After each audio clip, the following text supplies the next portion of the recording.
Alhamdulillah masih diberi umur panjang Mbak ya. Sebelumnya bismillahirrahmanirrahim. Assalamualaikum warahmatullahi wabarakatuh.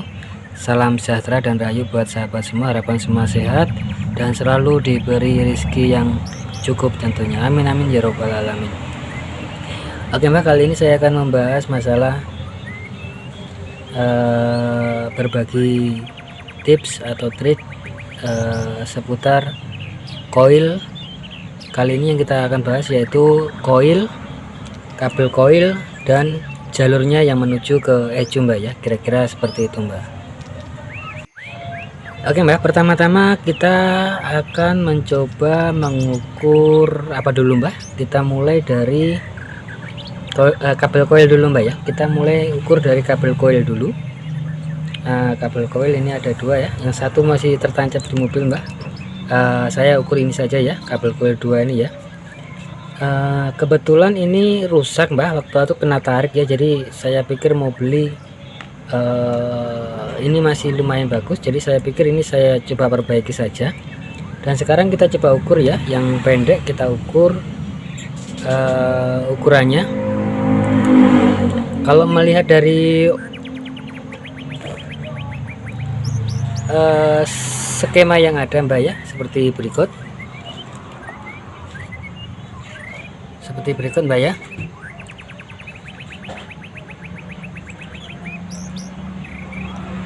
Lima koma enam, dan di sini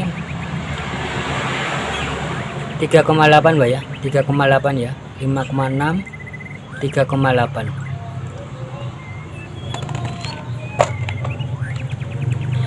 Kita mulai dari yang pendek dulu Mbak, yang pendek dulu tadi itu 3,8 Mbak ya.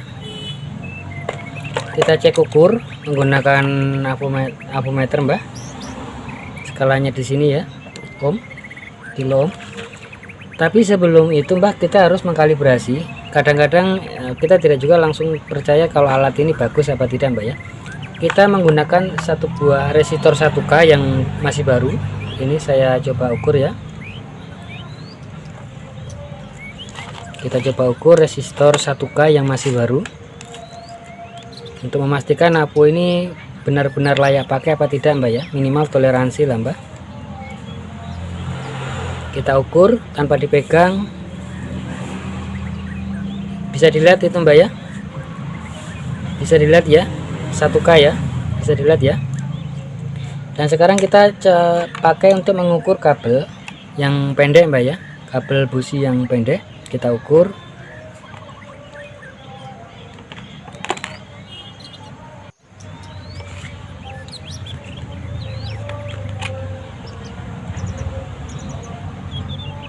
Jangan disentuh Mbak ya, jangan disentuh Mbak ya, jangan disentuh. Kita ukur.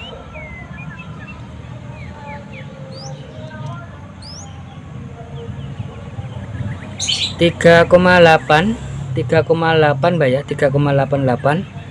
Kalau 3,8 Mbak ya, kalau tadi di spesifikasi di keterangan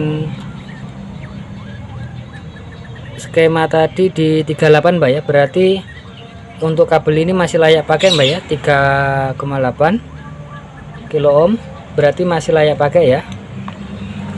Kalau yang ini begini Mbak, ini apa ya, sempat ketarik dan putus begitu loh Mbak. Jadi saya modif seperti ini.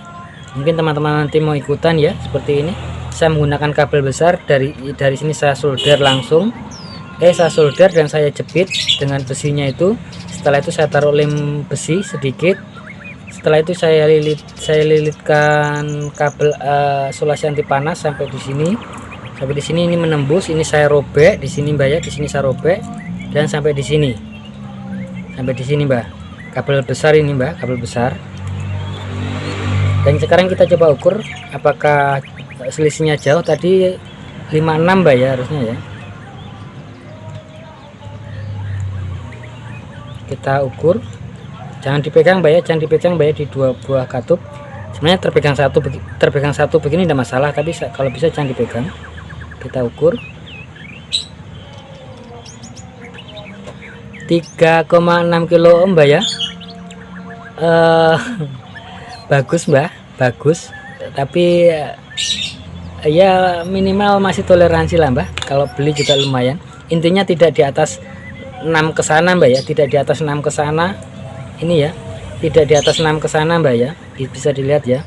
Itu saya ulang, kalau di atas 6 atau di atas 7 atau di atas 10 menurut saya itu kurang bagus. Ini 3,6 ya Mbak ya, 3,6 kilo ohm. Oke Mbak, untuk langkah pengecekan kabel seperti itu ya. Dan sekarang kita melangkah ke pengecekan koil Mbak. Tapi sebelum kita lanjut Mbak, saya ada cerita unik dulu Mbak ya. Dulu itu saya pernah mengalami koil saya itu mati.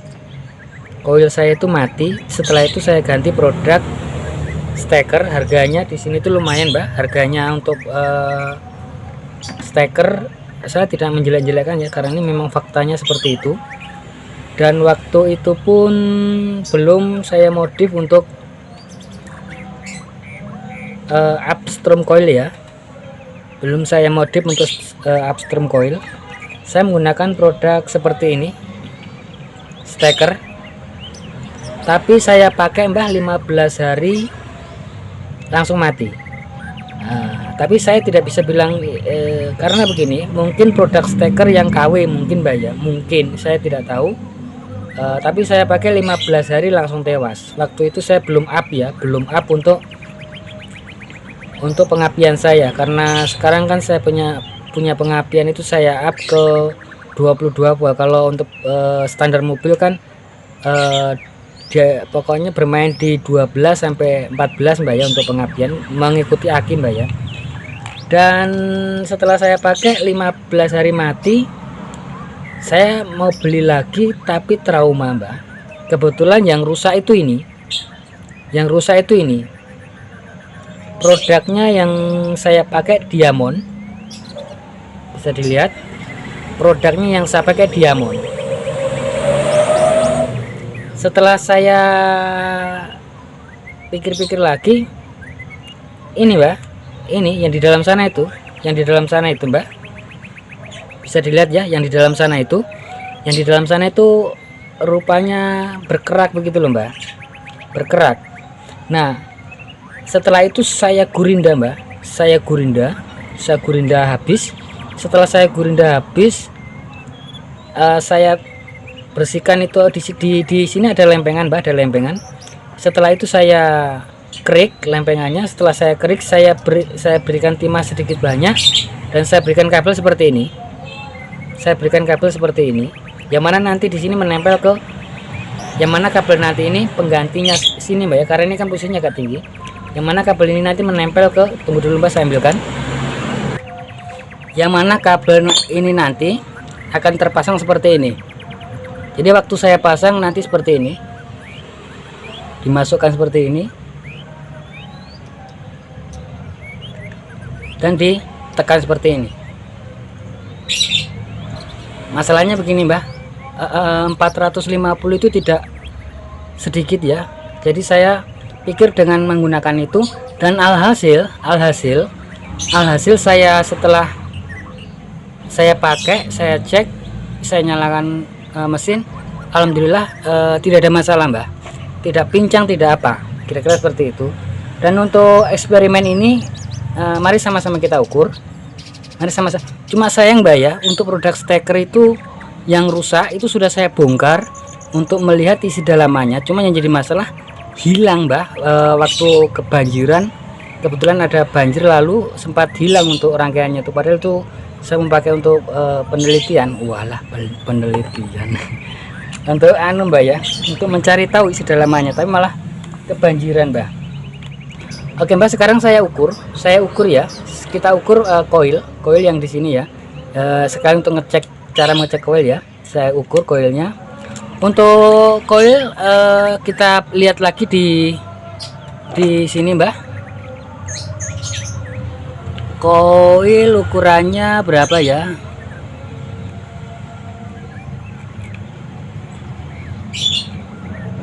Di sini ukurannya sekondari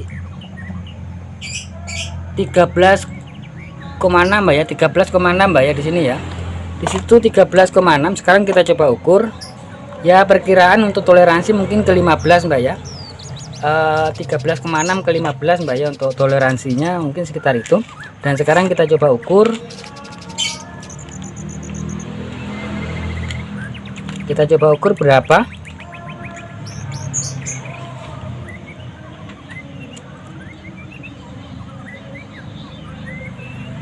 14,2 Mbak ya. 14,2 menurut saya ya. Nanti kalau ada yang salah mohon dikoreksi buat sahabat sesepuh dan suhu semua, para suhu semua senior. Kalau ada yang salah mohon nanti dikoreksi ya, di kolom komentar. Ini saya ukur yang sudah saya perbaiki itu 14,2. Bisa dilihat ya, 14,2. 14 Mbak ya. 14 ini Mbak, bukan 0,2 ya, 14 ya, karena ada 0 2 di akhir. Sekarang saya coba begini saja Mbak.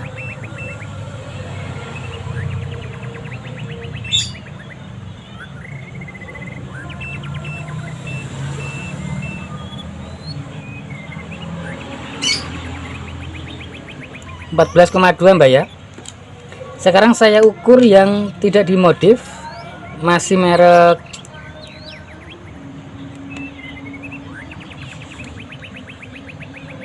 Diamond, merek Diamond Mbak ya, merek Diamond. Kita ukur yang ini yang belum dimodif Mbak ya.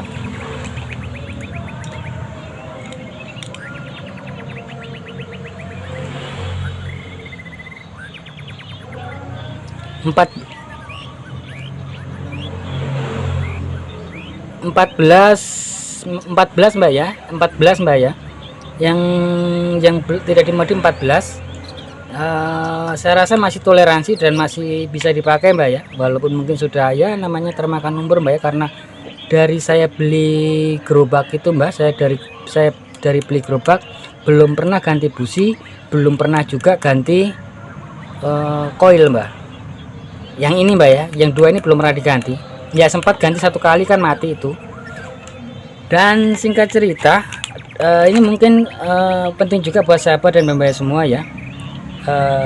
Dalam mungkin berkendara, mungkin perjalanan jauh, saya sarankan mempunyai cadangan koil yang mana nanti kita siapkan kalau suatu saat kita mengalami kerusakan koil di jalan. Kenapa kok seperti itu? Karena begini Mbak, untuk si Daihatsu Taruna ini kan satu koil 2 busi. Nah nanti kalau mati koilnya Mbak, kalau mati koilnya susah, yang jelas dua-dua busi tidak bekerja, yang mana mobil mesin akan pincang.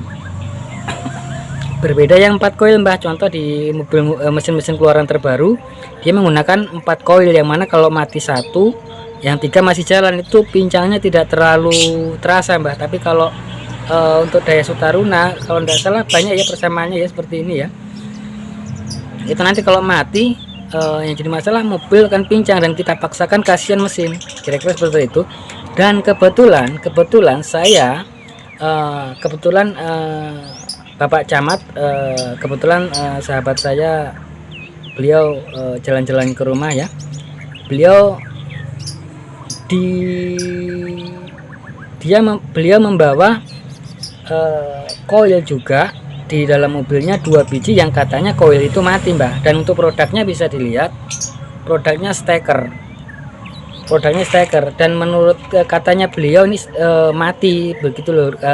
Kata bengkel yang bengkelnya beliau itu katanya rusak begitu loh. Dan setelah saya cek-cek, saya bersihkan untuk ininya menggunakan thinner, saya bersihkan, saya ukur dan masih bagus. Dan setelah saya cek pun dua-duanya masih bagus. Dan setelah itu alhamdulillah kita coba ukur Mbak ya, mempunyai perbedaan dengan merek Diamond. Kita ukur, nah itu 15 Mbak ya, 15 ya, 15 kilo ohm ya, 15,1 kilo ohm, 15,1 kilo ohm. Kalau yang produk Diamond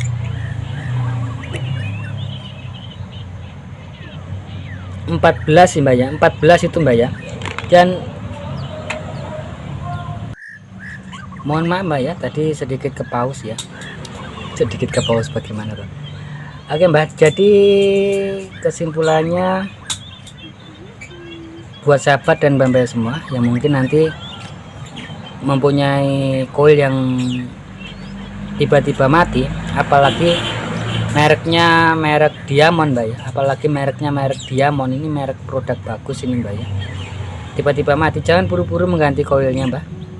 Langkahnya bisa mengikuti seperti saya.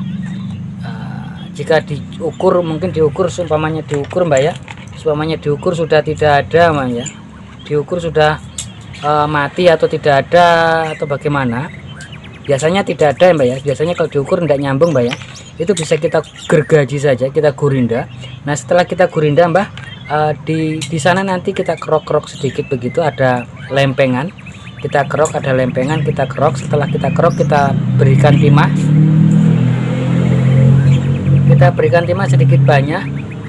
sedikit banyak bagaimana, kita berikan timah yang lumayan banyak lah Mbak. Setelah itu berikan kabel, kita solderkan kabel. Setelah itu kita berikan lem besi seperti ini Mbak ya, yang nanti pasangnya kan seperti ini, kita pasang seperti ini di sana nanti, terus kita tekan begini Mbak, toh kita tekan kan otomatis ditekan nanti Mbak, ini ditekan di sini dan nanti di baut otomatis kena tekanan. Dan jika ragu nanti bisa ditambahkan lem lah sedikit supaya nempel ke sini kalau ragu mungkin bocor untuk pengapiannya.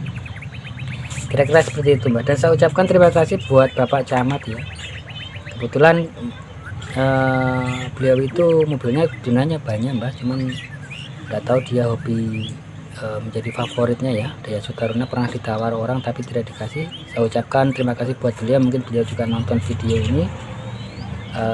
Kan dua tuh Mbak, dua itu saya coba bersihkan semua, dan alhamdulillah jadi, dan yang satunya itu diberikan ke saya dan bisa dipakai untuk cadangan Mbak ya, jika di jalan ada masalah.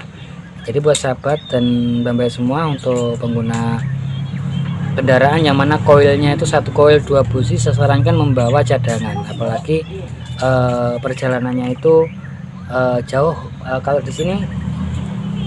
Kalau di sini jauh Mbak, kalau di sini tuh melewati, kalau ke antar kota begitu banyak hutannya Mbak. Jadi kalau baru di sini juga spare part susah, mungkin harus pesan. Kalau untuk masalah koil itu susah. Dan untuk saya pribadi, untuk kok tidak dijual mobilnya atau apa, kebetulan dulu itu di tahun 2018 sempat terjadi gempa Mbak ya, kemana-mana anak istri dibawa pakai mobil waktu terjadi gempa. Oke Mbak, kita lanjut lagi masalah jalur Mbak ya, kita lanjut lagi masalah jalur.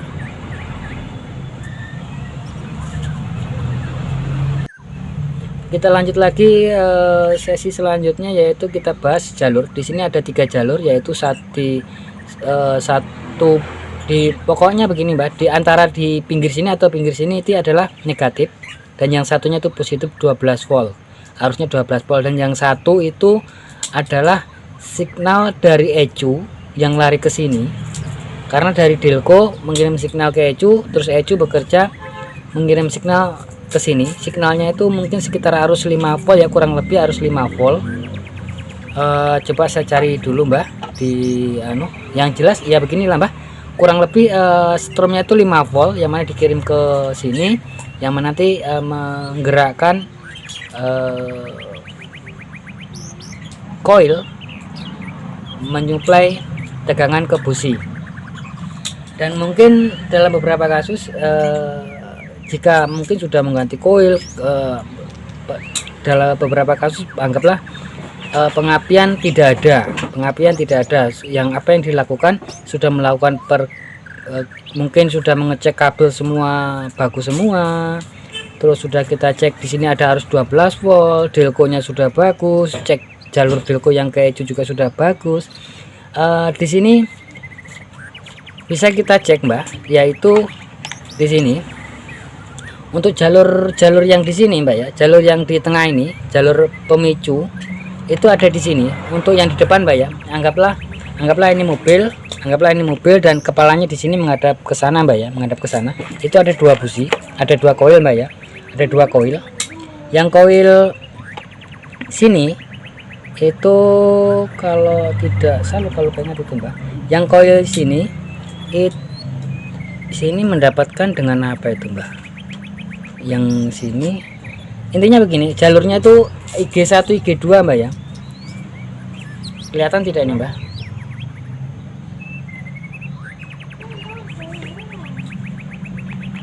Tunggu dulu Mbak, saya cari penunjuk dulu. Oh iya Mbak, pakai ini saja ya.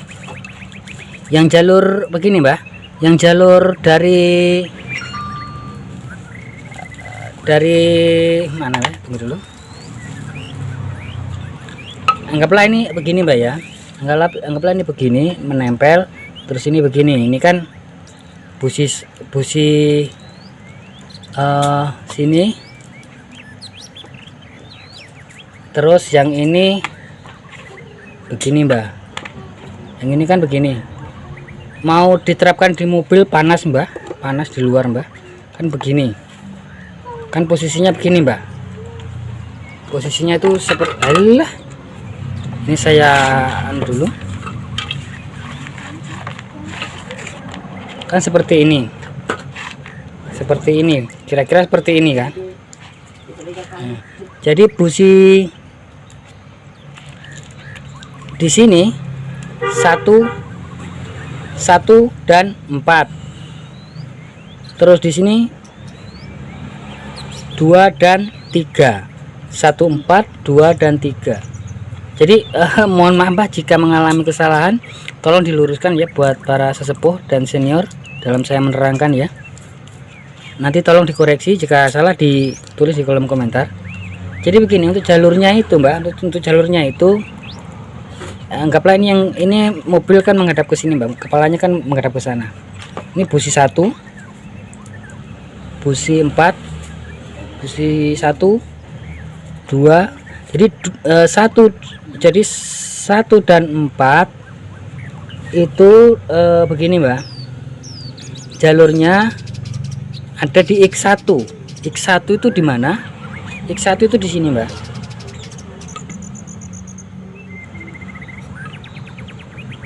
Atau terbalik saya Mbak. X1 itu di sini. X1 di sini. Jadi nanti bisa mengukur jalur di sini. Kalau mungkin jalurnya putus Mbak ya, bisa mengukur jalur di sini sampai di sini Mbak, di soket di sini. Dan untuk yang 2 dan 3 yaitu di IG2 ini ya, IG2 ini ya, IG2 ini ya, IG2 ini Mbak ya, kelihatan enggak Mbak? IG2 ini nomor 1 2 3 4 ya, yang ini ya. Yang ini ya, nomor 4 ya, 1 2 3 4 ya. Kalau IG1 nomor 1 yang di sini Mbak, yang di dalam ini, yang di dalam IG1. Dan kalaupun saya salah, kalau berhubung tidak di mobil Mbak ya, kalau salah nanti koreksi, paling dibalik lah. Berarti di posisinya dibalik. Kalau mungkin IG1 dan IG2 mungkin saya mengalami kesalahan dalam menjelaskan.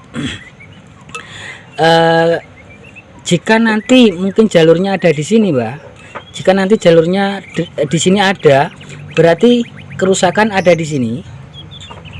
Ada di sini Mbak, karena nanti kan dari sini ke sini, terus ke sini, sini Mbak. Dari sini, sini nanti endingnya. Jadi di sini ini ada 2 komponen.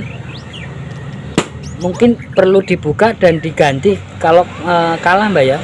Kalau mungkin komponennya ini kalah, bisa kita buka dan kita ganti. Kalau saya lihat kodenya komponen ini transistor ini kayaknya banyak di pasaran. Untuk kodenya kita perjelas, C945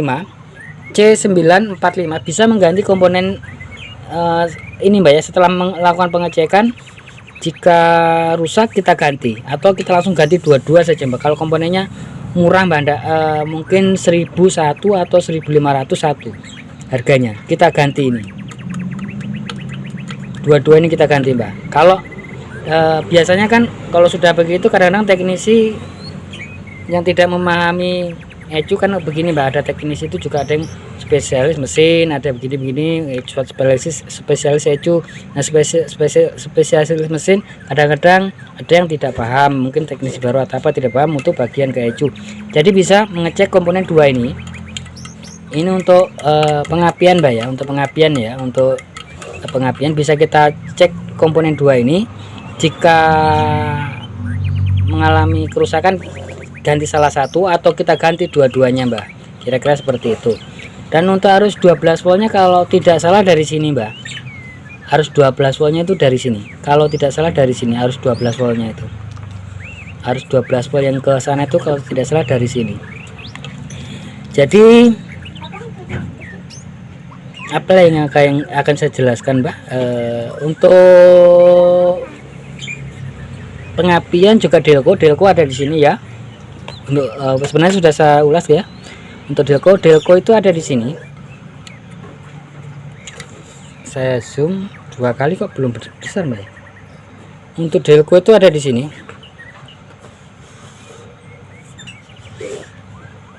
Untuk delco mana mbak ya? Oh ini untuk delco mbak ya. Untuk delco, kabel delco yang warna putih dan yang warna hitam ada di sana, di dalam. Nomor 2 mbak ya, 1 2 ini delco ya, delco kabel warna putih, dan untuk kabel yang warna hitam ada di dalam sana. Untuk pengecekan delco ini kan seputar pengapian juga mbak, kira-kira seperti itu ya. Mungkin kalau pengapian itu ya, kalau ini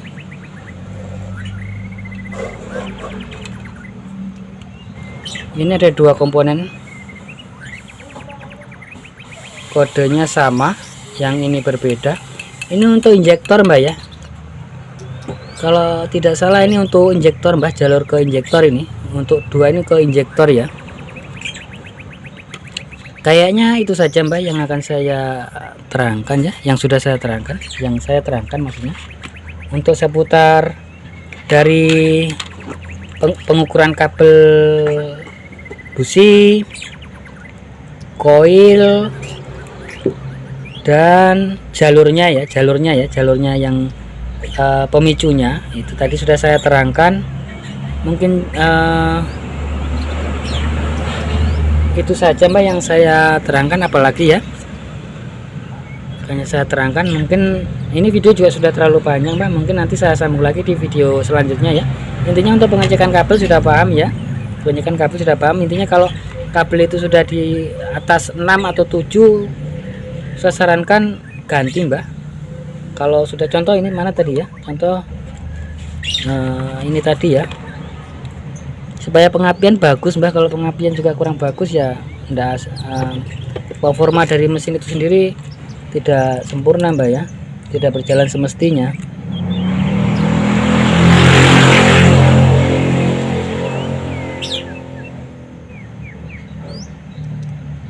Tuh, ini bagaimana ini? Anggaplah ini lambah yang kita ukur mbak ya.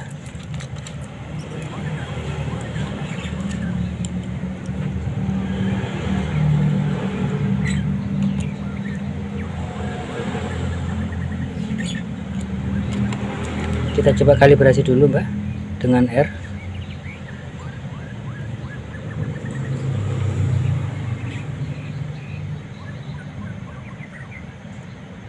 Satu kilo lebih 1,1, kita tes. Oh menempel mbak ya, menempel. Oh tadi menempel diukur mbak ya, salah, maaf, hilaf. Nah itu mbak ya, 3,5. Tuh,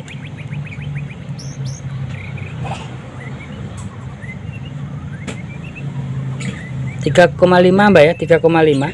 Usahakan ini tidak di atas 6, 7 atau begitu mbak ya, karena kalau sudah di atas 6 atau 7 itu kurang, menurut mungkin masih toleransi ya, masih bisa dipakai, tapi mungkin kurang maksimal untuk kinerja si mesin mbak.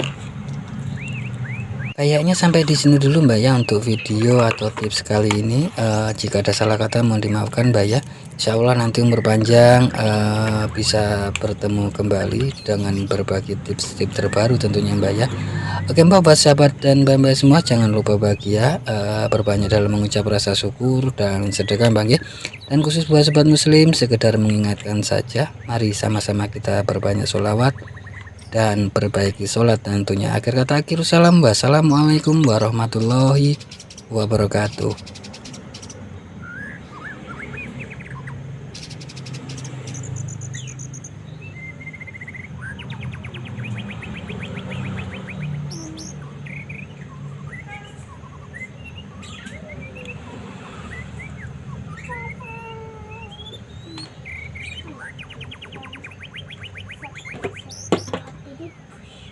Jadi